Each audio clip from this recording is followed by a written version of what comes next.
Olá, meu amigo, minha amiga, seja muito bem-vindo ao segundo editorial do dia. Nesse editorial, você que é apoiador do Bolsonaro vai começar com boa notícia em relação à CPMI. Mauro Cid acaba de ter uma importante vitória na CPMI. A gente vai discutir um pouquinho sobre isso aqui.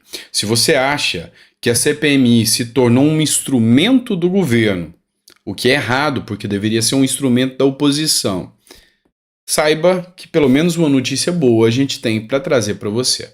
Também tem uma decisão sobre a manifestação do advogado do PDT que deu entrada contra o Bolsonaro naquele processo que tornou o Bolsonaro inelegível.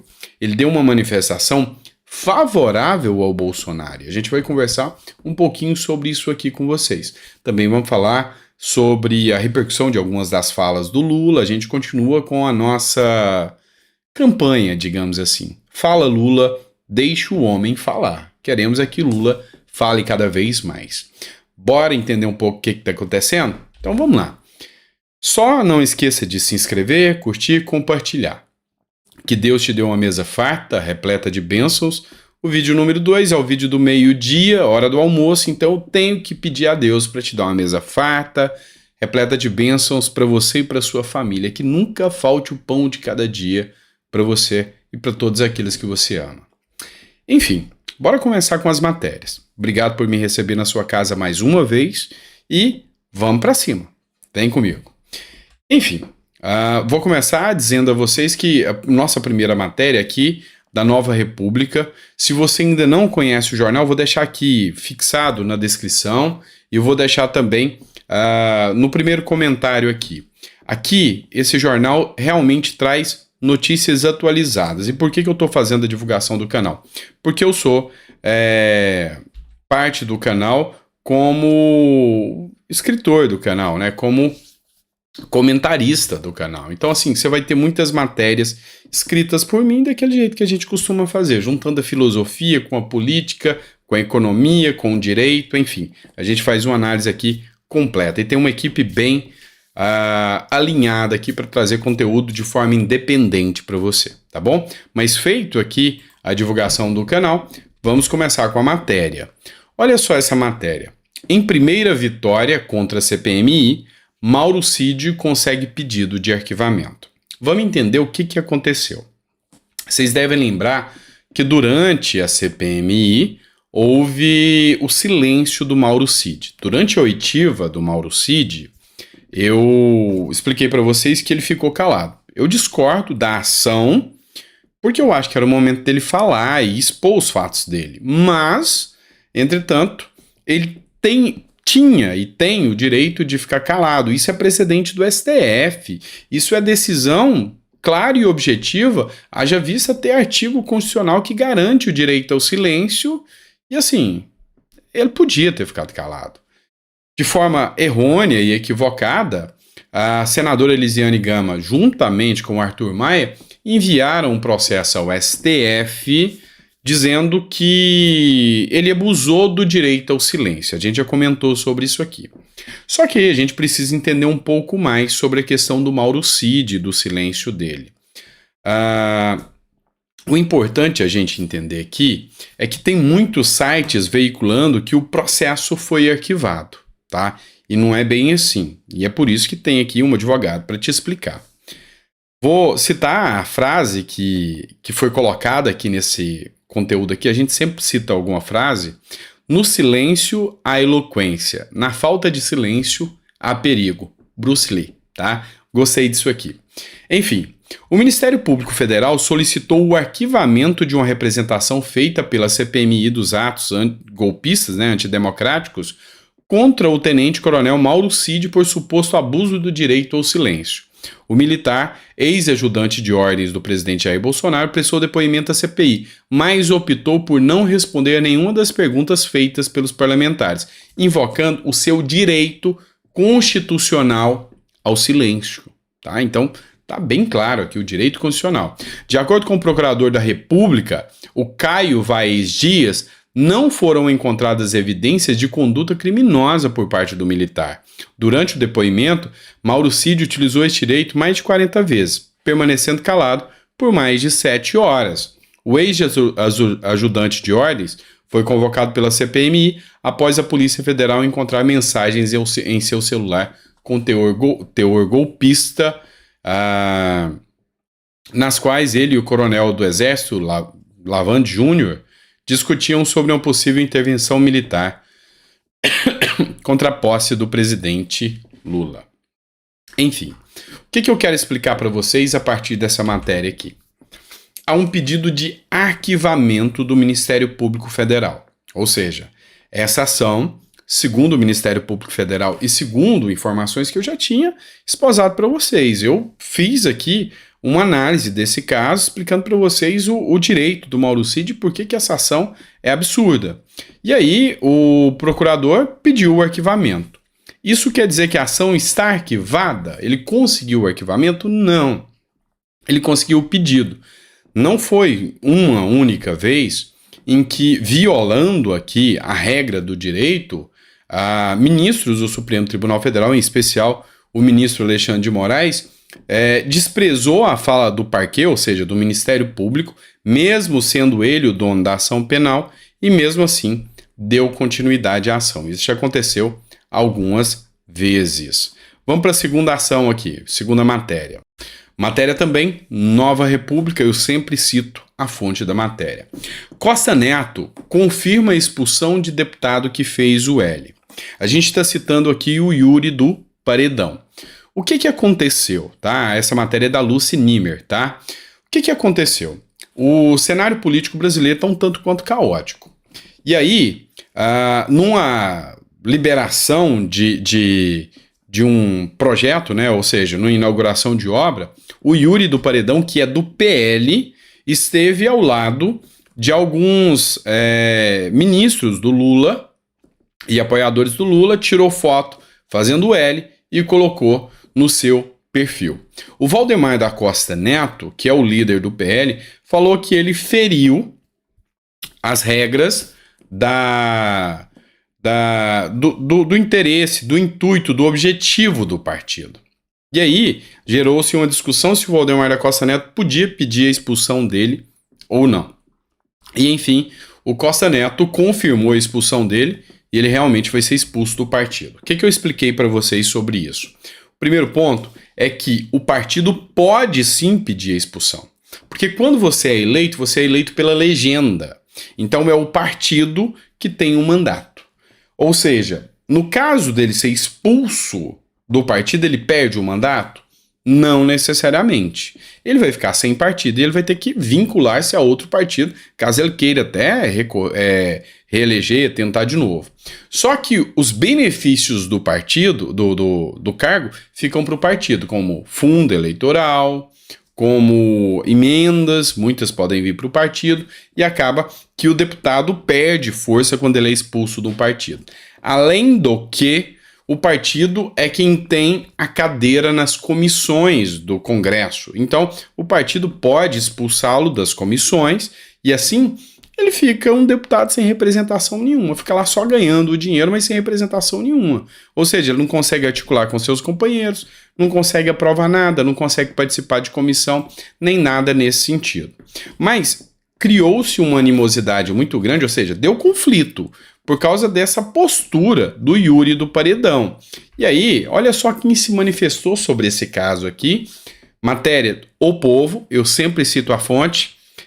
O André Fernandes disse: vai tarde. Diz André Fernandes sobre expulsão de Yuri do Paredão do PL. Questionado sobre a expulsão do colega de bancada Yuri do Paredão dos quadros do PL do Ceará, o deputado federal André Fernandes foi direto e sucinto. Vai tarde. Os deputados chegaram a protagonizar embates internos no PL do Ceará. Ou seja, teve briga, teve discussão, e aí o André Fernandes, que era um amigo do Yuri do Paredão, depois dessas brigas, dessas discussões, falou, ó, já vai tarde, não estava agregando em nada, não estava ajudando em nada na luta aqui pela direita, pelo PL. Então, essa é a manifestação do André Fernandes. Lembrando que André Fernandes foi o responsável por hoje existir a CPMI dos atos do dia 8 de janeiro com a colheita de assinaturas, com a coleta de assinaturas, né? Vamos lá. bora partir para mais um ponto aqui. Uma charge que está dando o que falar. Foi publicada pelo Rubinho Nunes, que é vereador no estado de São Paulo, no município de São Paulo, e disse o seguinte: Lula já agradeceu a Covid. Lula já agradeceu a escravidão. Daqui a pouco vai defender a fome, mas claro, com muito amor, ou seja, fazendo uma ironia. O porquê que o Rubinho postou isso aqui? Durante as eleições, durante o período em que Bolsonaro ainda era presidente, o Lula deu uma manifestação infeliz. Na manifestação, o Lula meio que falou, graças a Deus que Deus mandou a Covid para mostrar aí para o povo quem é o Bolsonaro, ou seja, pouco se importando com a quantidade de mortes, ele dá graças a Deus da Covid ter vindo e mostrado que Bolsonaro era, nas palavras dele, um genocida. Agora a grande questão é que Lula, mais uma vez, comete uma fala infeliz, que é com relação a uma escravidão. Ou seja, Lula disse que lá em Cabo Verde, que agradece à África pelos 350 anos de serviços prestados na escravidão. E isso pegou muito mal. Isso pegou muito mal da fala do Lula, tanto que ele teve que pedir que uma assessoria de imprensa o ajude a preparar os seus discursos para que ele não cometa mais essas gafes. O que Lula não entendeu é que nos dias de hoje a internet ela é ágil, ela é célere e as falhas elas repercutem muito rápido. O mesmo veneno que foi aplicado a Bolsonaro, que seja informações enviadas de maneira muito rápida para atacar a imagem de Bolsonaro, age contra Lula também. Então a questão é a mesma. E aí Lula ainda não acostumado com isso, Lula com a cabeça de 2002, agora está em 2023 num cenário diferente e teve que pedir arrego e teve que pedir ajuda. E aí essa charge aqui que o Rubinho publicou, ela é uma dessas referências. Essa charge já viralizou, teve milhares de curtidas, milhares de visualizações, vários comentários, e é isso que muita gente mostra-se insatisfeita com a postura de Lula. E aí, eu tenho que trazer aqui, já que a gente está falando de racismo, algo que vai meio que ao encontro, ou seja, caminha junto com aquilo que eu falei, sabe? E com alguém que tem lugar de fala, que é o Alessandro, tá? Mais conhecido como Canal do Negão. Eu não o conheço pessoalmente, acompanho já há muito tempo o canal dele, da esposa dele, as lives, e embora não o conheça pessoalmente, acho que ele é um cara muito inteligente, é comentarista, é político também. Ele colocou um comentário que vale a pena a gente discutir aqui. Eu, sinceramente, não considero Lula racista nem homofóbico. Ok? Isso aqui eu já disse para vocês, tá? Não é nem racista nem homofóbico. Foi uma fala infeliz. Uma fala que nós podemos lembrar de Lula é quando ele falou há um tempo atrás que Pelotas é uma cidade exportadora de viado. Foi a palavra que foi utilizada pelo, então, presidente Lula. E aí, houve a seguinte discussão. Se tanta gente hoje, por exemplo, o Nicolas Ferreira, lembra do caso da peruca, foi processado por homofobia, por ter colocado a peruca, por que alguém que faz uma fala tão grave quanto essa do Lula, exportadora de viado, ou seja, com uma fala pejorativa, não foi processado? Mas é porque é coisa antiga. Então, o STF já entendeu que o racismo é um crime inafiançável. Poderia haver o processo contra Lula. Então, assim, esse é o questionamento que muitos fazem, sabe? Por que um tem um determinado tratamento e outros têm outro tratamento divergente? Mas enfim, vamos voltar à fala do Negão, que eu saí do foco aqui, ó. Então, o Negão colocou aqui, Canal do Negão, colocou, não considero Lula racista nem homofóbico, e eu também não. Aposto e ganho que os que vivem de neguice, palavras do Alessandro aqui, paralelamente não consideram o Bolsonaro do mesmo jeito. Eu também não considero. E assim ele está falando daquelas pessoas que dizem defender a pauta contra o racismo e que atacam o Bolsonaro, mas também sabem que Bolsonaro não é racista, mas usam isso porque dá holofotes. Para mim, Racistas e homofóbicos são aqueles que usam uma pauta seríssima para, aqui ele colocou em grifado aqui, denegrir a imagem de um outro para ganhar cargo no governo, extorquir empresas e para calar adversários políticos ou empresariais. E aqui ele faz essa crítica de que realmente não se trata do Lula ser homofóbico ou não. Se trata de que muitos usam esse discurso para perseguir opositores, para ganhar visibilidade, para ter like, para ter view, e acaba tirando, enfim, a seriedade desse assunto, porque o racismo é estrutural. Existe. Porque o racismo, ele é real, existe. Só que esse tipo de discurso político tira a força real de que as pessoas precisam de realmente respeito. E em vez de criar o respeito, eles criam um verdadeiro apartheid entre as classes. Isso com um discurso populista barato. Então, parabéns para o Alessandro do canal do Negão.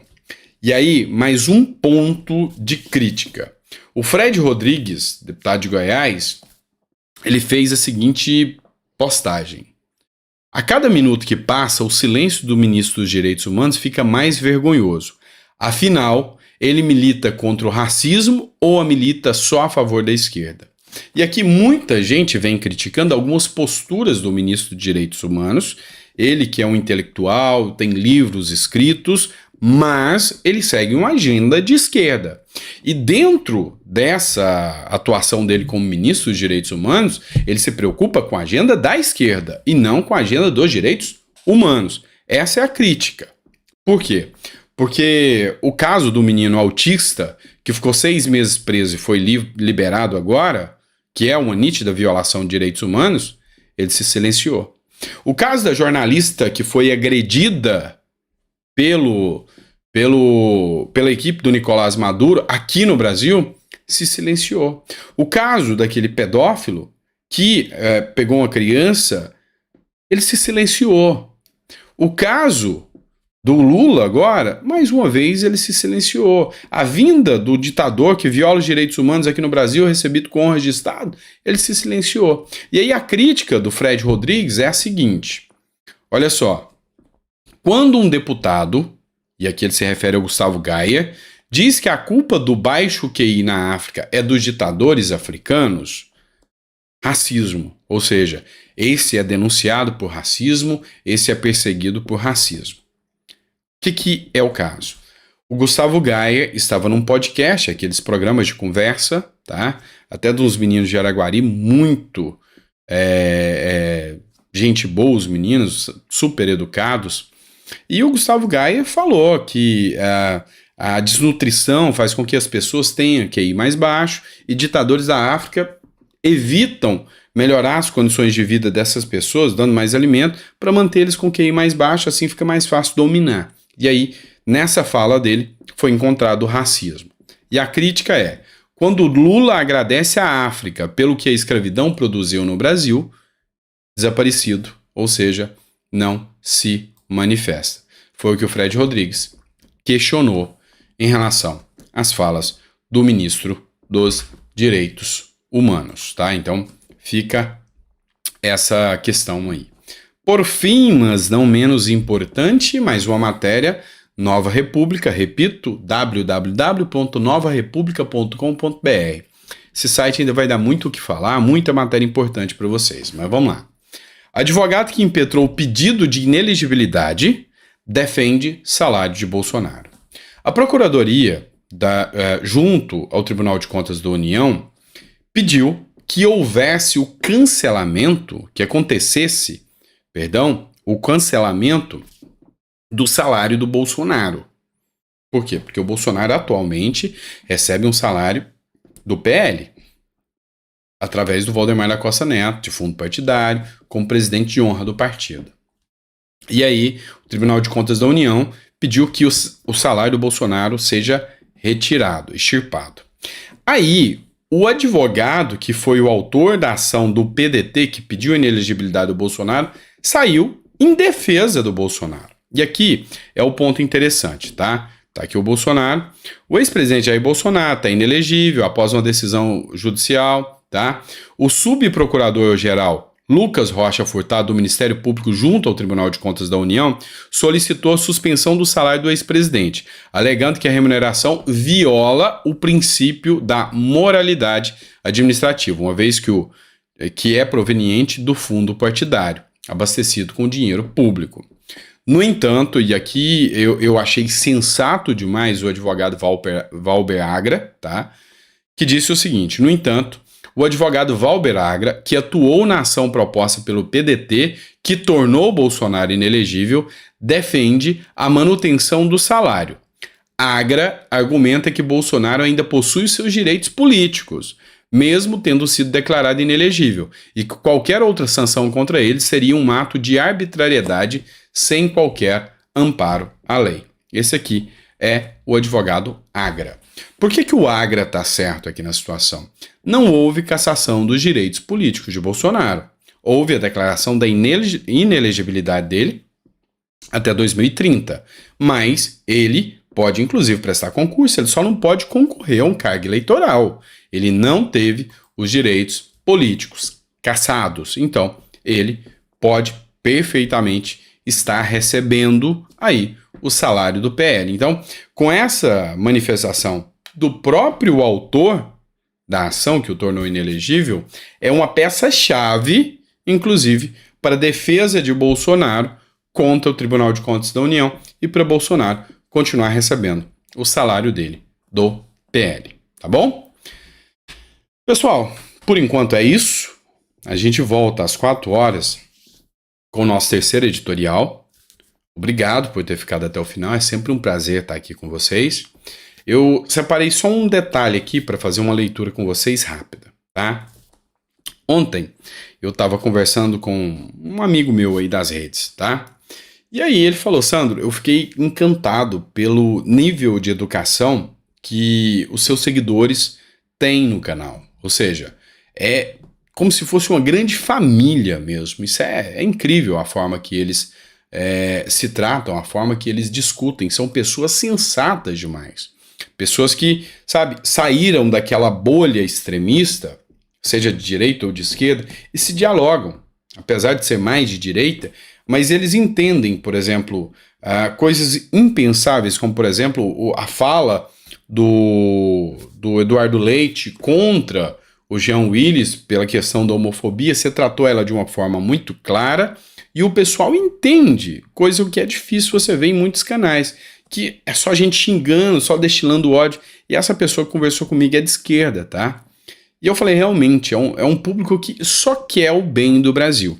E aí, eu vou ter que citar para vocês um comentário aqui do José Deodoro de Moura, tá? Que deixou o comentário aqui.